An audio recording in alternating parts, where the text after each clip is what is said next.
आने वाला था तो हज़रत अबू बकर रज़ी अल्लाह ताला अन्हो को हुजूर ने कहा कि ए अबू बकर तैयार रहना, अमर इलाही के आते ही हम इस शहर को छोड़ देंगे।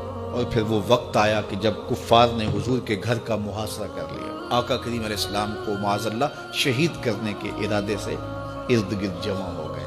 आका करीम अलैहिस्सलाम ने हाथ में खाक पकड़ी और सूरा यासीन पढ़ते हुए उनकी आंखों में झोंकते हुए हुजूर गुजर गए और उन्हें पता भी ना चला। और वो मकान का मुहासरा किए सारी रात खड़े रहे। सुबह बिस्तर से हज़रत अली मुर्तज़ा उठे, अल्लाह अकबर। तो आका करीम अलैहिस्सलाम निकल गए और हज़रत अबू बकर सिद्दीक के घर तशरीफ़ ले गए। अब दरवाजे को दस्तक देने लगे तो आवाज़ आई, हुजूर मैं हाजिर हूँ।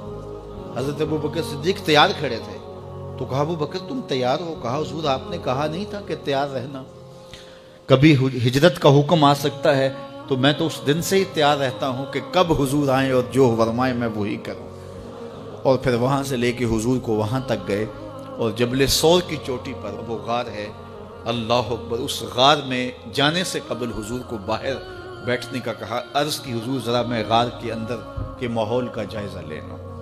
गार के अंदर उतरे, पहले उसको साफ़ किया गार को, फिर देखा जगह जगह सुराख थे तो अपना अमामा फाड़ के कमीज़ उतार के उसके टुकड़े करके उन सुराखों में कपड़ा दे दिया।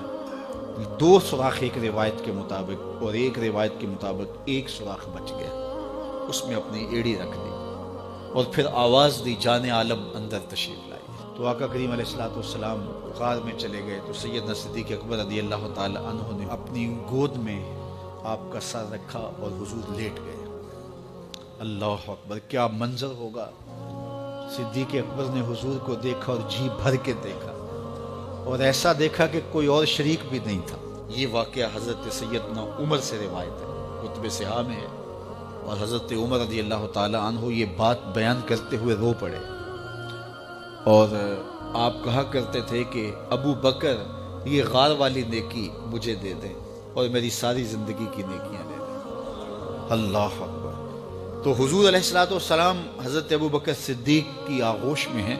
अब हुआ क्या कि सांप ने जब हर रास्ता मसदूद पाया तो खैर वो उस रास्ते पे पहुंचा जहां इंसानी गोश्त नजर आया तो सांप ने फिर डंग लगाया। सांप का डंग अचानक, तो इंसान तो कप कपा के रह जाता है, अचानक तो चींटी काट जाए तो इंसान कप कपा के रह जाता है, छिपकली गिर जाए अचानक तो बंदा अपने वजूद को जो है वो मुतवाजन नहीं रख पाता।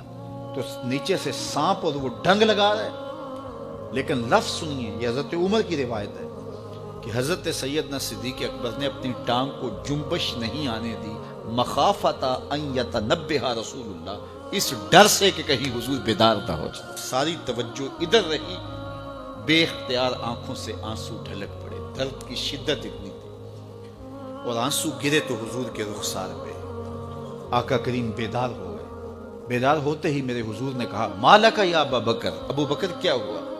तो ये होती है हंगामी सूरत हाल। हंगामी सूरत हाल में किसी को पुकारें या किसी को कोई जवाब दें तो मुरवजा आदाब की रियायत के साथ जो लफ्ज़ बोले जाते हैं वो तर्क करने पड़ते हैं। इस माइक में करंट था तो मैं करीब होने लगा तो आपने मुझे मुतनब्बे करना था। तो मेरे साथ आप बहुत प्यार करते हैं, बहुत मोहब्बत करते हैं, तो आपने अगर मुझे ये बताना हो कि इसमें करंट है और अगर आपने मुंह करीब कर लिया तो आपको नुकसान पहुंच सकता है, तो मेरे नाम के साथ 20 अलकाब लेंगे आप? नहीं लेंगे। आप जल्दी जल्दी जो है वो मुझे कहेंगे, जनाब यहाँ करंट है, तो मैं यहीं से रुक जाऊँ। ये तो है कि आप मेरे लिए कर रहे हैं और अपने लिए किसी को पुकारें तो फिर भी यही बात है। अल्लाह अकबर। अब हुजूर ने जब कहा ना, मालका या अबू बकर, अबू बकर क्या हुआ, तो अब हंगामी सूरत हाल थी ना, तो फौरन कहते लुदेख तो डसा गया, मुझे सांप ने डस लिया, फौरन ये कहते ना। लेकिन हज़रत अबू बकर तेरी मोहब्बत पे कुर्बान, कायनात में आपने ऐसा आशिक नहीं देखा होगा। सांप डंग पे डंग लगा रहा है और टांग शल हो गई है, जहर सरायत कर गया है। हज़रत अबू बकर ने जवाब दिया, लुदेख तो फिदा का उम्मी व अबी या रसूल अल्लाह। हुजूर मेरी माँ भी आपके कदमों पे कुर्बान, मेरा बाप भी आपकी राहों पे निछावर, मुझे सांप ने डस लिया है। तो इस मुश्किल वक्त के अंदर भी अदब का करीना नहीं छोड़ा।